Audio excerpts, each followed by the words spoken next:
Vamos a hablar hoy día sobre los 7 dichos o 7 palabras de la cruz. ¿Bien? Y para tener contexto vamos a ir a Lucas, capítulo 23. Les pido ir a Lucas, capítulo 23.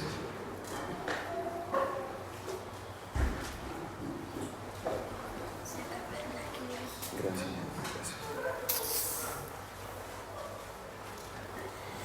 Y vamos a ir a los versículos 33 al 49.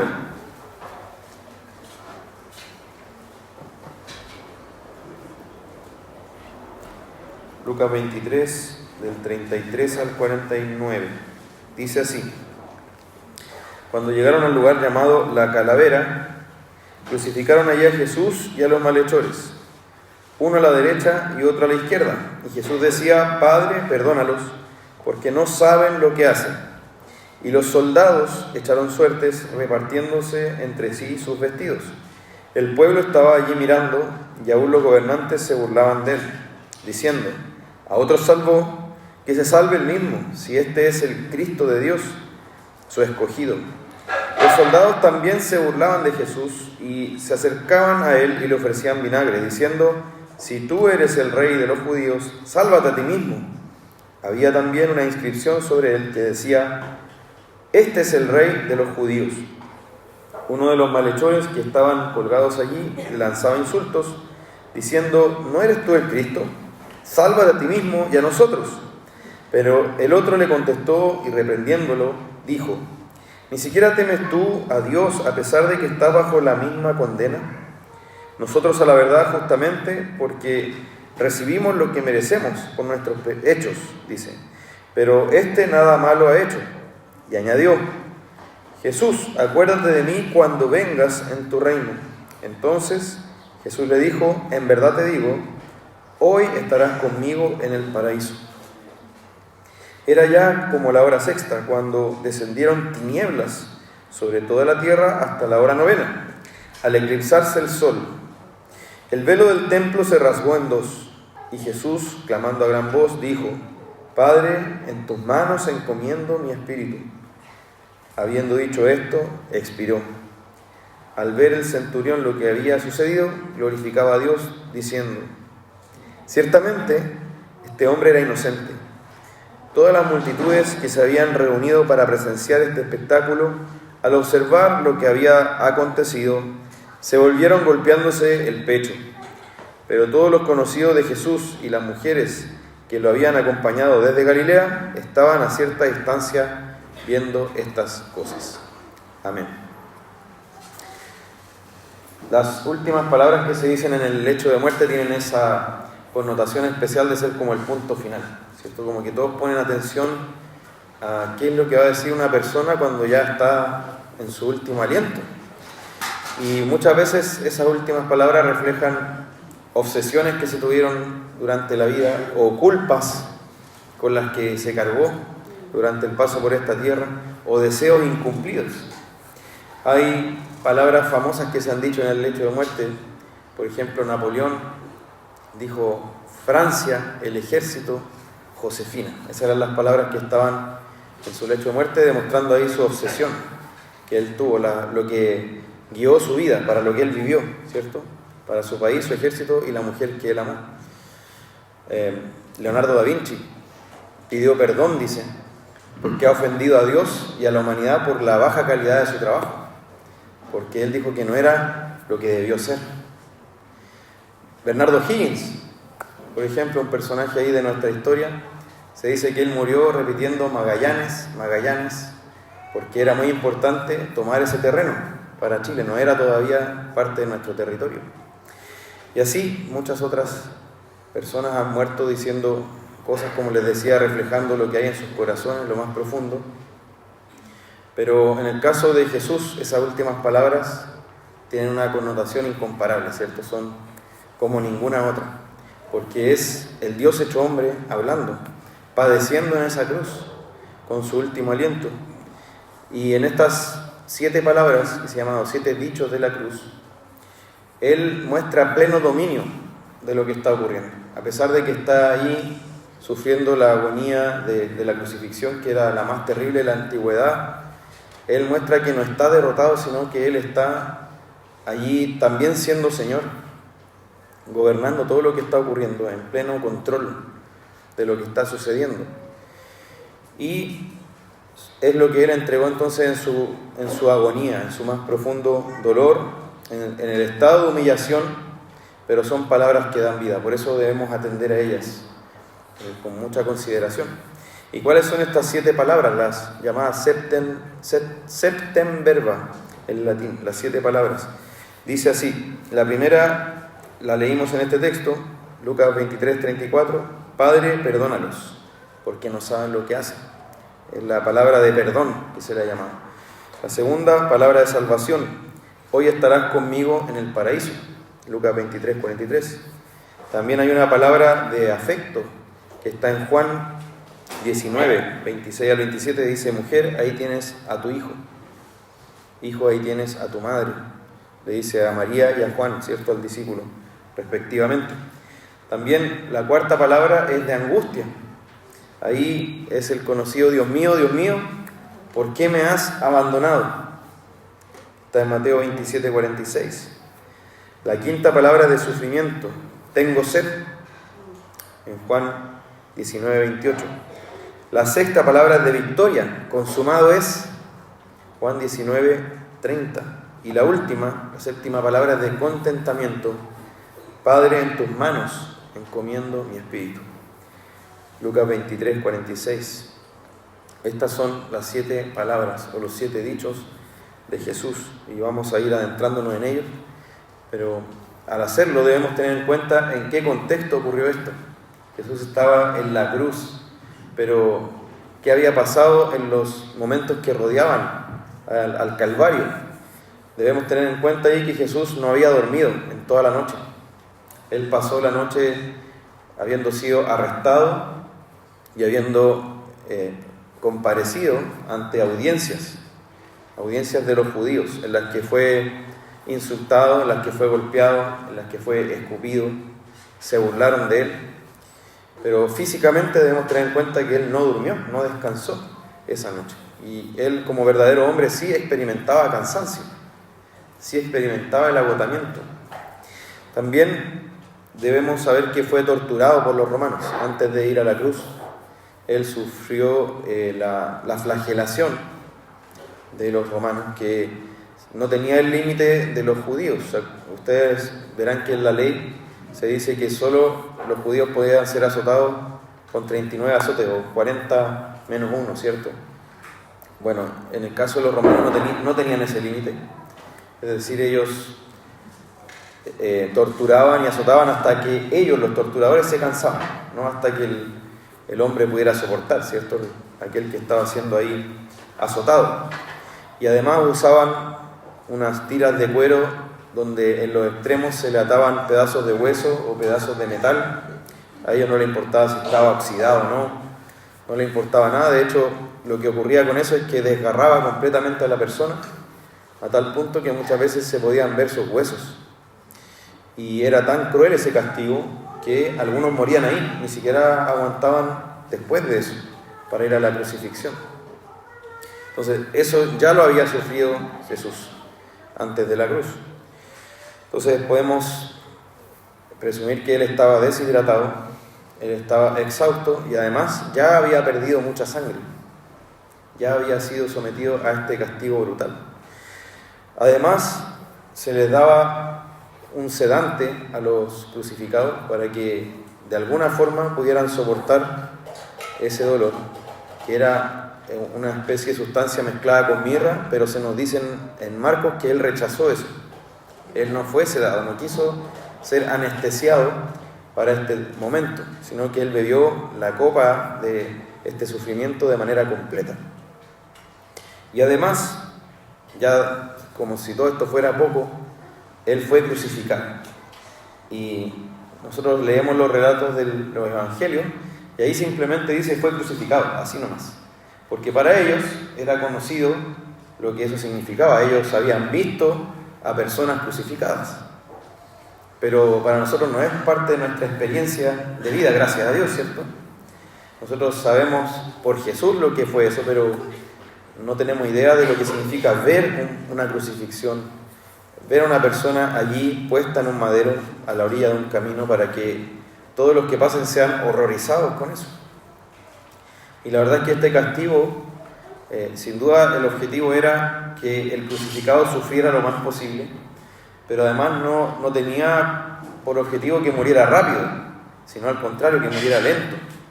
De hecho, la persona podía pasar 2 o 3 días crucificada. Y por eso mismo también se le clavaban los pies en general y se le ataban y clavaban las manos.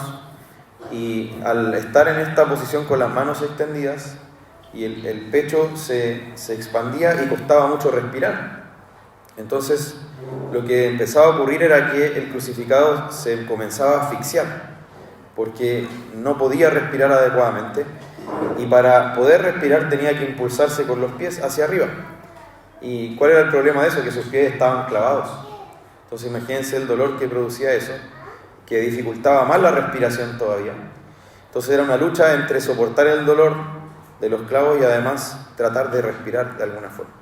Ahora fíjense que en medio de todo eso, hermanos, Jesús dice estas 7 palabras, en un contexto en que cuesta terriblemente hablar, en que cuesta terriblemente mantener el conocimiento, las facultades mentales, con todo ese dolor sufrido, las condiciones, como decíamos, de privación de sueño, deshidratación, desangramiento, y además de lo que estaba sufriendo. Entonces debemos ver en todo esto, ¿por qué lo presento? No para simplemente hablar de algo que causa curiosidad morbosa a lo mejor, sino que para que apreciemos la gloria de Cristo al decir estas palabras en un contexto como ese, donde Él estaba sufriendo tal agonía. Entonces fijémonos que la primera es: Padre, perdónales. O sea, se pueden dar cuenta de la gloria del Señor al decir: Padre, perdónalos, porque no saben lo que hacen. En esa agonía, en ese sufrimiento, Él no estaba centrado en sí mismo, sino que oró en ese momento, elevó un clamor, y eso nos muestra que ni siquiera el tormento más profundo y agudo privó a Cristo de elevar un clamor a su Padre. La oración Él la llevó incluso en el momento más oscuro, en la agonía más extrema. Ni esa agonía detuvo su intercesión como sumo sacerdote.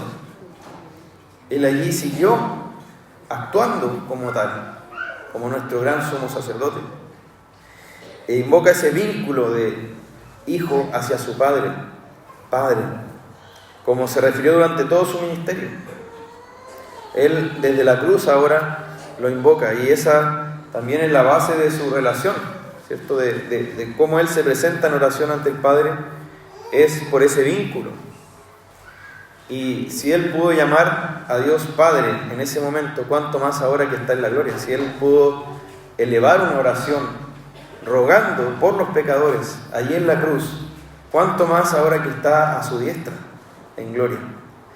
Y hermanos, no es que Él lo mereció más ahora, sino que es más evidente que ahora, para nosotros, que Él ahora tiene ese acceso y esa potestad de presentarse ante el Padre. Y por eso podemos ver en Hebreos 7:25, que dice, ya habiendo pasado por la cruz y la resurrección, Hebreos 7:25, dice: por lo cual Él también es poderoso para salvar para siempre a los que por medio de Él se acercan a Dios, puesto que vive perpetuamente para interceder por ellos. Vive perpetuamente para interceder por ellos. Vive siempre para interceder por los pecadores. Y Él lo estaba haciendo aquí en la cruz, en agonía, y ahora lo hace en gloria, en esa gloria a la diestra del Padre. Y notemos que Él dice: perdónalos. Él busca, hermanos, genuinamente el perdón para sus verdugos. No podemos decir que una oración de Cristo o palabras de Cristo fueron hipócritas, ¿cierto? Cristo siempre habló verazmente, siempre habló sinceramente. Si Él hizo esta oración, no fue como cuando uno dice a veces, cuando uno sufre oposición, debemos reconocer, hermano, cuando uno sufre oposición por nuestra fe, a veces nuestras palabras las decimos porque sabemos que es lo correcto, pero de corazón no estamos sintiendo ese genuino deseo de que esas personas sean salvas. las personas que nos están insultando o burlándose de nosotros, ¿cierto? En este caso había pasado del insulto y de la burla. Estaban matándolo, hermanos. Y matándolo no de cualquier forma, de una forma tortuosa, de una forma espantosa, inhumana, terriblemente cruel y brutal, ¿cierto? Y en ese momento, hacia esas personas es que Jesús dice: Padre, perdónalos. Y ahí nos muestra ese espíritu que vemos en las palabras de Ezequiel, el libro de Ezequiel capítulo 33, cuando el Señor dice: no quiero yo la muerte del impío. No quiero la muerte del impío. Jesús no quería que esas personas murieran en sus pecados. Y lo que estaban haciendo era el crimen más horrendo que podían haber cometido, que pudo cometer nadie alguna vez. Y ellos estaban actuando como si fuera cualquier ejecución de un miserable, de un delincuente. Notemos que Jesús eleva esta súplica y lo siguiente que dice: los soldados echaron suerte repartiéndose entre sí sus vestidos. O sea, lo daban por muerto, eso significa.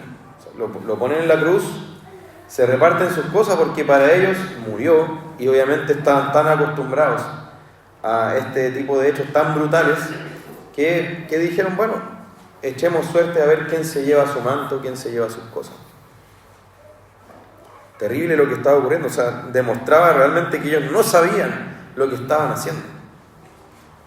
Lo más horrendo que pudo haber hecho el ser humano alguna vez. Entonces, hermanos, podemos tener la conciencia de que Jesús oró por la salvación de los peores criminales que pudieron existir, sus verdugos, los peores criminales que pudieron existir. Pero si oró por ellos de esta forma, ¿cuánto más orará por nosotros, su pueblo? Ahora que Él derramó su sangre por nosotros, que nos compró con esa preciosa sangre derramada en el Calvario, ¿cuánto más orará entonces por nosotros para mantenernos en esa salvación, intercediendo por nosotros? Hermanos, Él incluso buscó alguna razón para orar por estos hombres, para clamar por la misericordia de Dios. No saben, dice, no saben lo que hacen.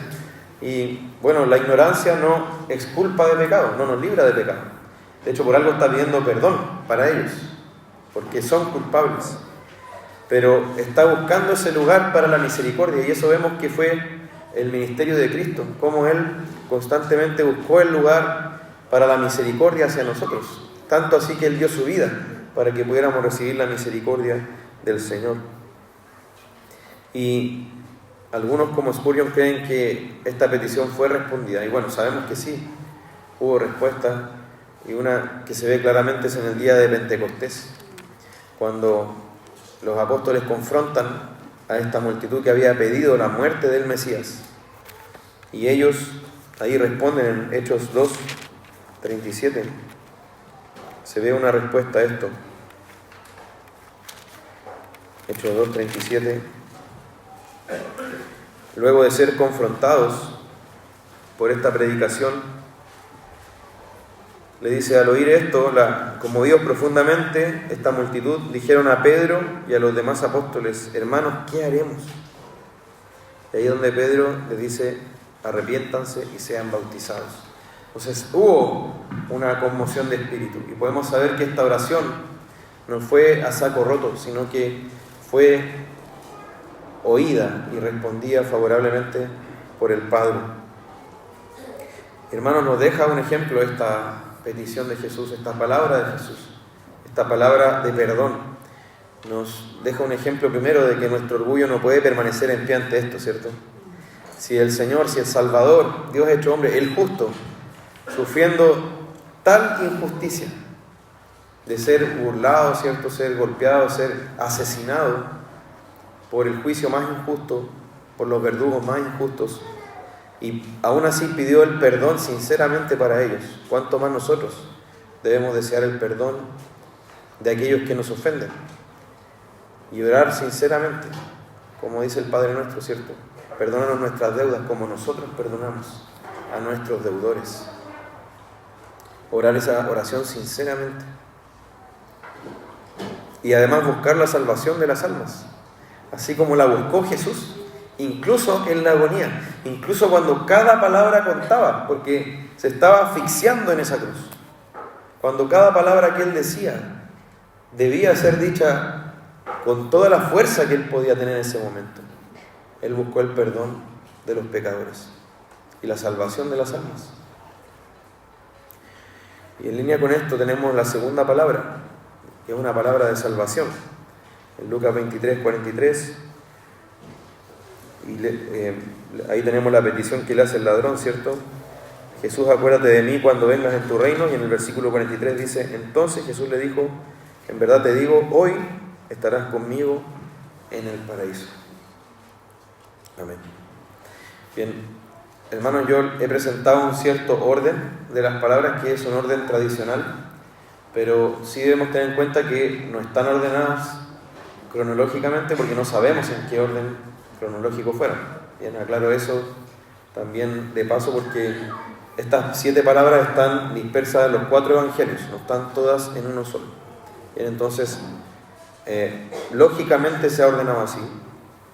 Y esta segunda palabra de salvación nos muestra gracia abundante ante la miseria más profunda del pecado. Como decíamos, ahí se estaba expresando el pecado en su mayor oscuridad, en su mayor profundidad, en la cruz. Por eso Jesús le llamó a esa hora la hora de las tinieblas. Era la hora donde las potestades de las tinieblas atacaron con furia.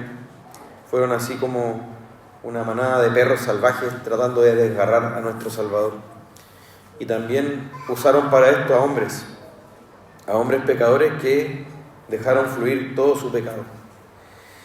Y en esa hora, y justamente en uno de esos hombres que estaban crucificados a los costados de Jesús, que son llamados malhechores, o sea, eran delincuentes, que además estaban recibiendo el justo castigo de sus delitos, ahí se muestra gracia hacia uno de ellos. De hecho, en otro de los evangelios, en Mateo nos dice que estaban ambos insultando a Jesús.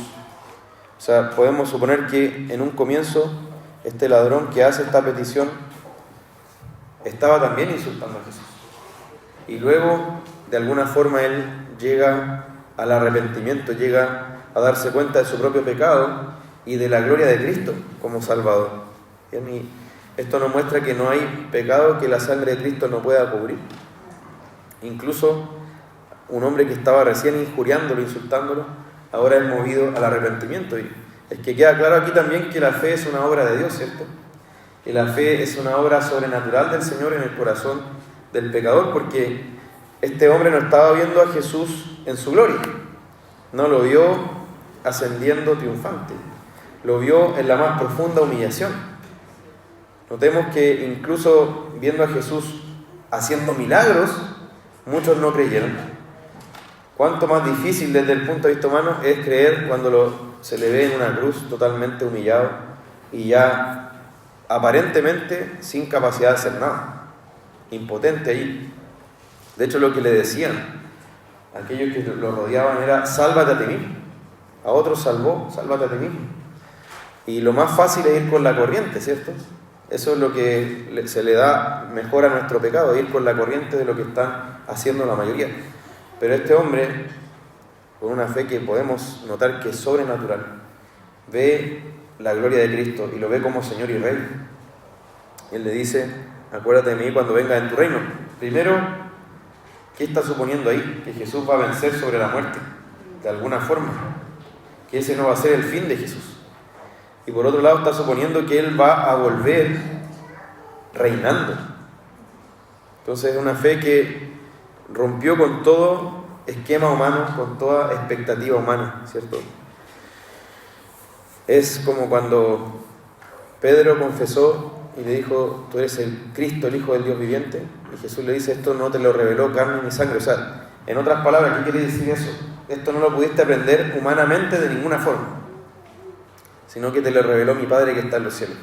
A ese ladrón en la cruz también le sucedió de esa forma. Y a cada uno de nosotros, hermanos, si nosotros hemos creído verdaderamente en Cristo, eso fue revelado a nuestro corazón por el Padre que está en los cielos.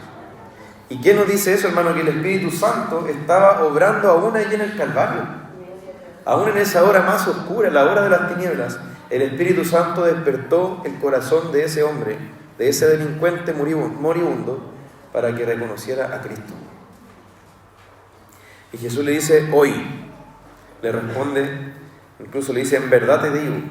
Durante su ministerio, él cuando enseñaba, como decía, de cierto te digo, en verdad te digo, ocupa esa misma seguridad de que está diciendo esta palabra es verdad, es segura, para decirle hoy estarás conmigo en el paraíso. Ahí echa por tierra la doctrina del purgatorio o del limbo o de cualquier otro lugar que pudiera existir como un estado distinto de la gloria o del infierno, ¿cierto? Porque le está diciendo hoy. Y además, hermanos, es maravilloso pensar una cosa. Este ladrón estaba tan listo para ir al cielo como el más fiel de los santos, que vivió toda su vida para el Señor. Porque el mérito para entrar en ese paraíso no era lo que él hizo en su vida, lo que él mismo como ladrón hizo en su vida. Ni siquiera la fe que puso al final, sino la obra de Cristo.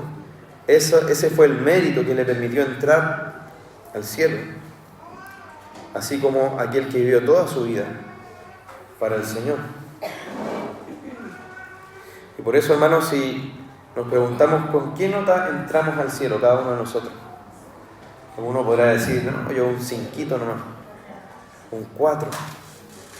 No, pero ese sí que se sacó un 2 y tanto, pero lo pasaron por gracia nomás, ¿cierto? Pero hermano, ¿puede pensar usted que todos entramos con 7? Porque entramos por los méritos de Cristo, los méritos perfectos de Cristo. Y así entró este ladrón. Estuvo listo para ir al cielo desde el momento en que él declaró esa fe en Cristo. Y además le dice, estarás conmigo en el paraíso. Eso nos dice, hermanos, que el paraíso, esa gloria eterna, es estar con Cristo. Hoy estarás conmigo. O sea, no son las calles de oro. No es simplemente que no nos vamos a enfermar o que no vamos a sentir dolor. Es estar con Cristo, nuestro mayor deseo.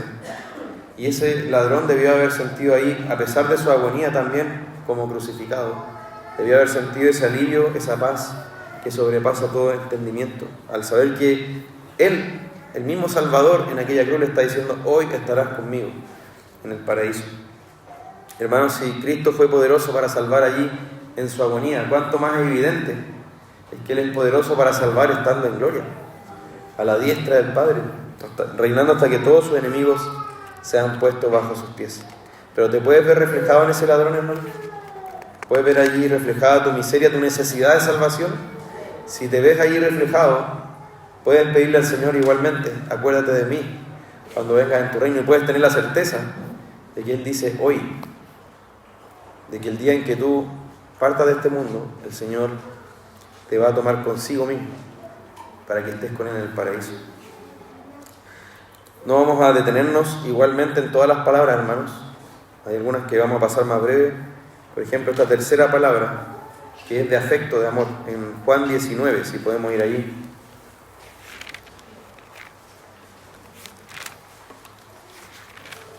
Juan 19, 26 al 27.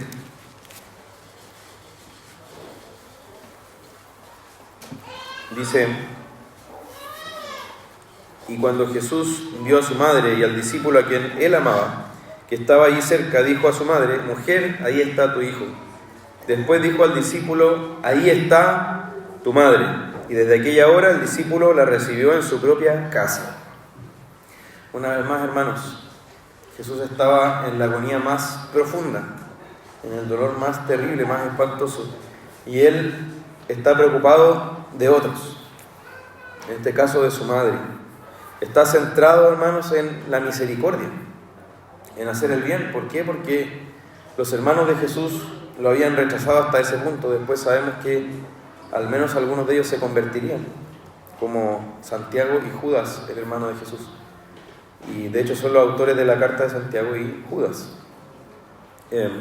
Pero en ese momento podemos entender que José había muerto, el esposo de María, y que los otros hijos no estaban con ella y no estaban con Jesús. Y él entonces honra a su madre hasta el último momento y se preocupa de que ella sea atendida y que ella no quede desamparada, y le entrega a su discípulo Juan, que era el único que estaba ahí a los pies de la cruz. Entonces, hermanos, ahí vemos cómo Jesús estaba preocupado hasta su último aliento de cumplir la ley. Honra a tu padre y a tu madre. Él estaba honrando a su madre con un amor sincero, aun cuando él podría haberse centrado humanamente solo en lo que estaba sintiendo. Ya era suficiente, ¿cierto? Pero él se sigue dando a sí mismo, sigue amando verdaderamente, porque recordemos que el amor es el cumplimiento de la ley. Y él siguió amando verdaderamente ahora a su madre. Y esto nos dice también, hermanos, que nunca estamos excusados de amar. Aún en el dolor más profundo debemos también seguir amando, así como lo hizo nuestro Salvador Jesucristo. El dolor nos tienta a centrarnos en nosotros mismos, nos tienta a vernos como el centro de todo, pero este ejemplo nos llama a desbordar eso y a centrarnos todavía en hacer bien a los demás. También acá algunos han visto un llamado a la iglesia al cuidado de los vulnerables, de que Jesús también nos encarga no desamparar a aquellos que están desamparados, que están abandonados o que están en peligro de eso, a la ayuda mutua, a ser familia de la fe. Así que también nos deja este ejemplo a través de estas palabras. Y al decirle mujer, nos dice que también ella no debía seguir conociéndolo como su hijo simplemente, sino que ahora como el Salvador, que estaba siendo el Redentor allí de su pueblo en la cruz. Tenemos también una cuarta palabra. ¿Cuántas hemos visto hasta ahora? 3, ¿cierto? Una palabra de perdón. Perdónalos porque no saben lo que hacen. La palabra de salvación. Hoy estarás conmigo en el paraíso. La palabra de amor o de afecto. Mujer, ahí tienes a tu hijo. Y ahora también una palabra de angustia, que esta está en Mateo 27, 46 o 45,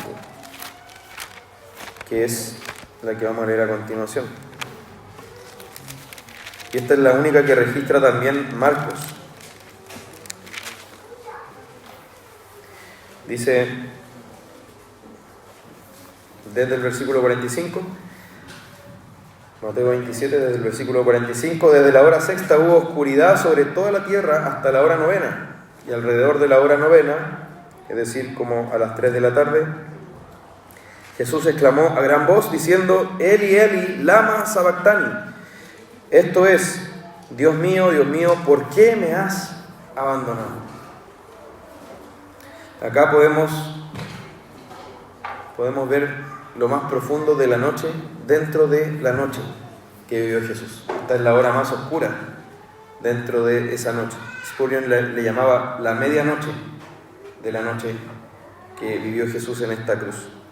Obviamente es noche en sentido figurado porque eran las 3 de la tarde, ¿bien? Pero aún el cielo se cubrió y hubo tinieblas, dice, densas tinieblas.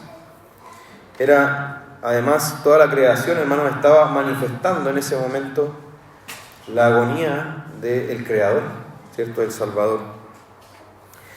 Y, hermanos, debemos meditar allí que en esa noche oscura, hermanos, en esa noche profunda, allí se adentró Jesús para nuestra salvación.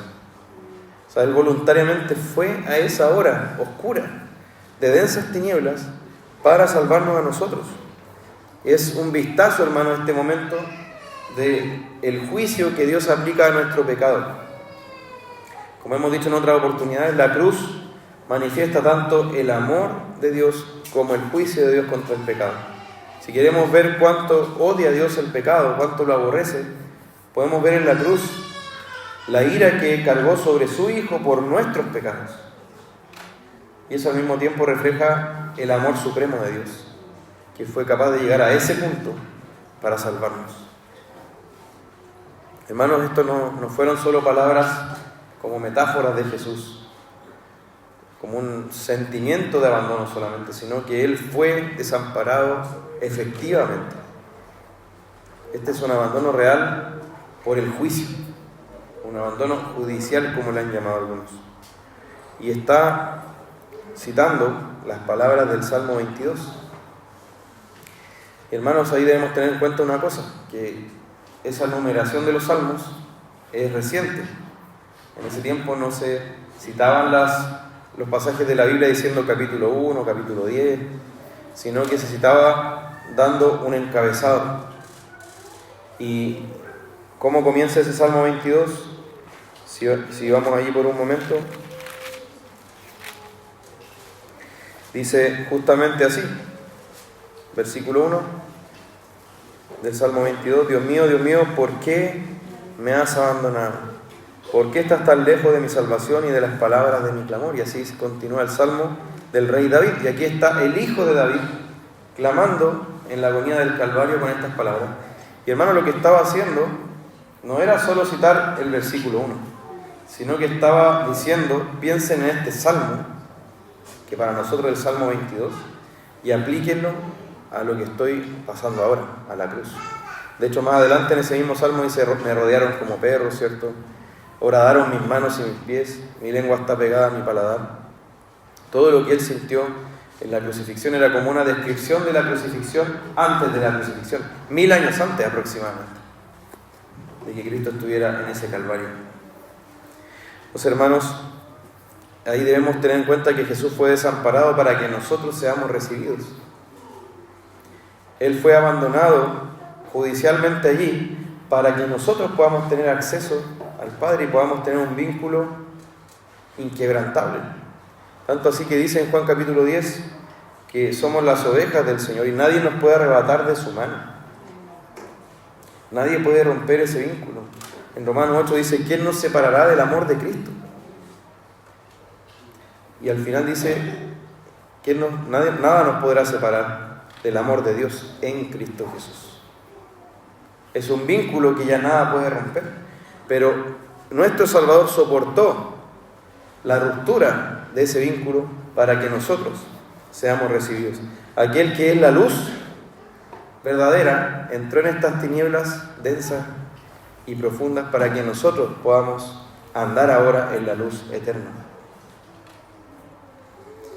Hermanos, Cristo está sufriendo el dolor del pecador en este lugar, está sufriendo el dolor del infierno, que es ser desamparado de la presencia de Dios, de esa presencia favorable de Dios para siempre. Y Él soportó la ira eterna de Dios allí en la cruz, no una ira eterna en duración, sino una ira eterna en intensidad. La calidad de esa ira era ira eterna, que fue derramada sobre Él. Y hermanos, solo así puede decir después en Romanos 8, ninguna condenación hay para los que están en Cristo, porque Él recibió nuestra condenación. Hermanos, si hubiera dejado una gota de ira sin ser recibida, y si hubiera tenido que caer esa gota de ira sobre nosotros, habría bastado para consumirnos. Pero Él recibió nuestro castigo. Y también esto nos da consuelo, hermanos, porque si Jesús pudo decir, Dios mío, en esa hora más oscura, también nosotros, en el valle de sombra de muerte, también podemos clamar diciendo, Dios mío. No hay hora tan oscura que nos prive de decirle a Dios, Dios mío. Y gracias al Señor que no vamos a pasar por una hora tan oscura como esta, porque Él la sufrió por nosotros. El precio ya fue pagado, hermanos. Tenemos una quinta palabra de sufrimiento en Juan 19, 28. Vamos allí.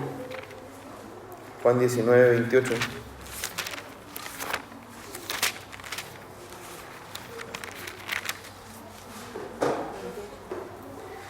Dice, después de esto, sabiendo Jesús que todo ya se había consumado, para que se cumpliera la Escritura, dijo, tengo sed. Esa es la palabra de sufrimiento. Y nos muestra que nuestro Salvador es verdadero Dios, pero también verdadero hombre. Él sintió sed, Él padeció la agonía física más profunda, pero también la agonía espiritual más profunda, como verdadero hombre.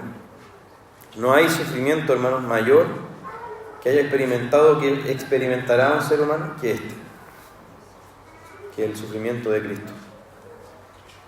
Y es un sufrimiento que Él padeció injustamente, ¿cierto? Porque siendo el justo, fue sometido a este tormento. Hermanos, recordemos que Jesús fue verdadero hombre, eso implica cuerpo y alma. No es solo que Él tomó un cuerpo humano como un envase y no tenía alma humana. Él tenía alma humana. El negar eso es herejía, es negar la verdadera humanidad de Cristo. Entonces Él también experimentó el tormento emocional, espiritual, mental, en todo sentido posible como ser humano, no solo físico. Bien, entonces aquí tenemos que la fuente de vida, aquel que es fuente de vida, fuente de agua viva, sufrió sed mortal para que nosotros podamos beber el agua viva. Eso debe conmovernos, hermanos, porque Él voluntariamente sufrió esta sed que hizo que su lengua se pegara a su paladar, que Él prácticamente, aparte que le costaba respirar, le costaba incluso tragar, ¿cierto? Hablar, y aún en el medio de esto Él dijo estas palabras. Pero recordemos a lo que se dice del rico, en la historia del rico y Lázaro, que el rico al morir clamaba, aunque sea una gota en su lengua, en medio del infierno. Y Cristo estaba padeciendo eso para que nosotros no tengamos que clamar eso en el tormento, sino que podamos beber esa agua viva que Él nos da, que sacia nuestra sed para siempre. Pero además, hermano, nos dice esta palabra de Jesús, que Él estaba en pleno dominio. Fíjense lo que dice, sabiendo Jesús que todo ya se había consumado. O sea, Él estaba aún en manejo de todo, en dominio de todo, en control pleno de la situación. ¿Y Él en qué estaba pensando, hermanos? En cumplir la Escritura. Alguien podría decir humanamente, pero Jesús, ¿es necesario decir eso si hasta tu lengua está pegada a tu paladar, te cuesta hablar, te cuesta respirar? ¿Es necesario decir tengo sed si sabemos que tienes sed? Pero Él estaba cumpliendo aún la jota y la tilde, aún lo más pequeño de la Escritura. Por eso recuerdan que decía que su alimento era hacer la voluntad del Padre. En el Salmo 69, verso 21, dice: por comida me dieron hiel y para mi sed me dieron a beber vinagre. Él estaba cumpliendo toda la Escritura, hermano, y por eso es un Salvador digno de toda confianza, hermanos. Podemos saber que Él cumplirá toda promesa. A Él no se le va a pasar nada, hermanos. ¿Cuántas veces le ha ocurrido a usted que se le ha olvidado un compromiso en su agenda? Bueno, la agenda de Cristo era la Escritura. Cumplir la Escritura, y a Él no se le olvidó nada, y ninguna promesa de Cristo irá a la basura, quedará sin cumplir. Toda la cumplirá al detalle. La Escritura es el decreto inquebrantable del Padre y que fue cumplido por el Hijo. Y hermanos, si Cristo experimentó esta sed por nuestra salvación, ¿acaso nosotros no debemos tener sed de la salvación de otros también? Buscar por todos los medios que otros conozcan a Cristo. ¿Cuántas veces nos acomodamos en la gracia que hemos recibido, en vez de ser impulsados por este amor de Cristo? Tenemos la sexta palabra de victoria en el mismo Juan 19, versículo 30. Dice: entonces Jesús, cuando hubo tomado el vinagre, dijo: consumado es. E inclinando la cabeza, entregó el Espíritu. Y hermanos, dentro de esta densa oscuridad, este fue como un rayo de luz. Un rayo glorioso que vino desde el cielo. Consumado es, hermanos, es la base para nuestra confianza en que esa salvación está completa, está perfecta.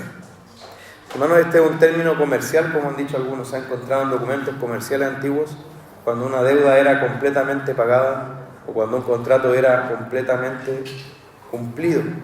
Tetelestai, consumado es, terminado es, pagado está. La deuda de nuestro pecado ya no está vigente, hermanos. La condena de la ley sobre nosotros por nuestros pecados ya no está en vigor, porque Cristo la pagó, Cristo la cumplió para que no cayera sobre nosotros. Y por eso Isaías 53 dice: Isaías 53, este pasaje conocido, dice en los versículos 4 al 6, y esta palabra siempre me ha consolado. Ciertamente, seguramente, es verdad. Él llevó nuestras enfermedades, Él cargó con nuestros dolores. Fíjese todas las veces que dice nuestros. Con todo nosotros lo tuvimos por azotado, por herido de Dios y afligido. Pero Él fue herido por nuestras transgresiones, molido por nuestras iniquidades. El castigo por nuestra paz cayó sobre Él, y por sus heridas hemos sido sanados. Todos nosotros nos descarriamos como ovejas, nos apartamos cada cual por su camino, pero el Señor hizo que cayera sobre Él la iniquidad de todos nosotros. Amén. Él obedeció perfectamente cada mandamiento de Dios, pero también Él pagó de manera perfecta, de manera completa, por cada pecado de su pueblo. No quedó un pecado sin ser pagado. Toda la deuda fue cubierta, consumado es. Hermano, esto destruye todo mérito humano, toda jactancia que nosotros podamos tener. Acá sale un grito con fuerza, ¿cierto? Solo Cristo, solo a Dios la gloria. Al mirar la cruz, al mirar este padecimiento, al escuchar estas palabras, consumado es. Solo queda adorar a nuestro Señor, agradecerle, conmovernos por su amor. Y con estas palabras, hermanos, se puso fin a todo el sistema de sacerdocio, de sacrificios del antiguo pacto. Con estas palabras se inaugura el nuevo pacto, porque se derramó la sangre del tentador, como dice Hebreos capítulo 9. Con estas palabras se selló la derrota de Satanás. Todo lo que haga Satanás desde ahí en adelante son manotazos de ahogado. Pero él no puede evitar que se consume la salvación, que en ese momento fue proclamada. Ante la tentación, hermanos, debemos recordar estas palabras: consumado es. Ante la duda, en esos momentos en que nos sentimos lejos de Dios, en que dudamos de su amor, debemos recordar estas palabras: consumado es. Deben ser, hermanos, nuestros salvavidas. ¿Cómo se aferraría un náufrago en alta mar a un salvavidas, hermanos? Así debemos aferrarnos nosotros a esta declaración: consumado es. Es nuestro descanso y consuelo. No es por tu esfuerzo, no es por tus méritos, no es por todo lo que tú puedas acumular en tu vida de buenas obras. Es por los méritos de Cristo, quien declaró: consumado es. Está completo. No hay nada que tú puedas agregarle a eso, y no hay nada que le falte. Está perfectamente cumplida su obra. Ese es nuestro descanso, esa es la gloria de nuestro Salvador. Tenemos la séptima palabra: contentamiento. Ahí volvemos a Lucas 23. Lucas 23. Dice en el versículo 46: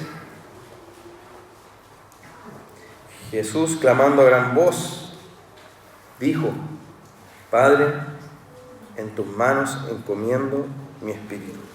Y habiendo dicho esto, expiró. Aquí termina ese conflicto de la cruz, ese desamparo que Él sufrió. La relación es finalmente restaurada. Él puede volver a decir propiamente: Padre.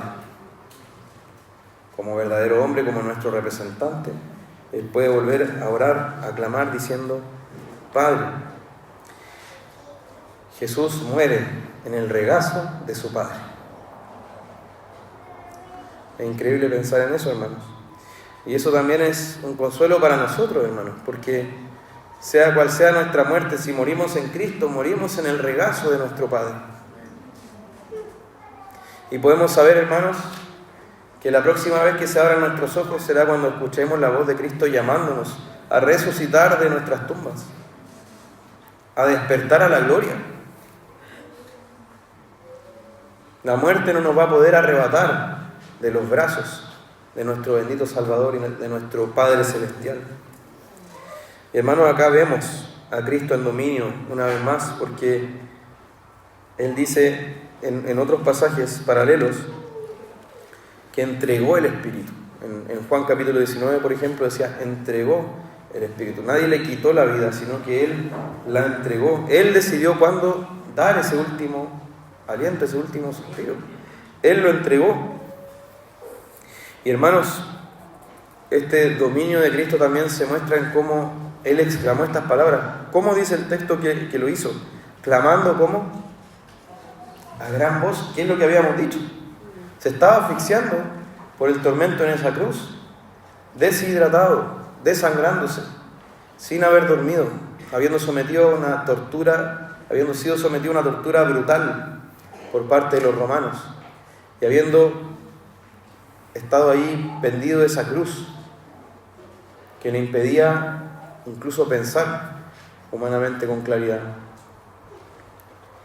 Pero Él clama a gran voz. Dice en Marcos, dio un gran grito. Mateo también nos habla de que Él, lo último que dijo fue con un gran grito.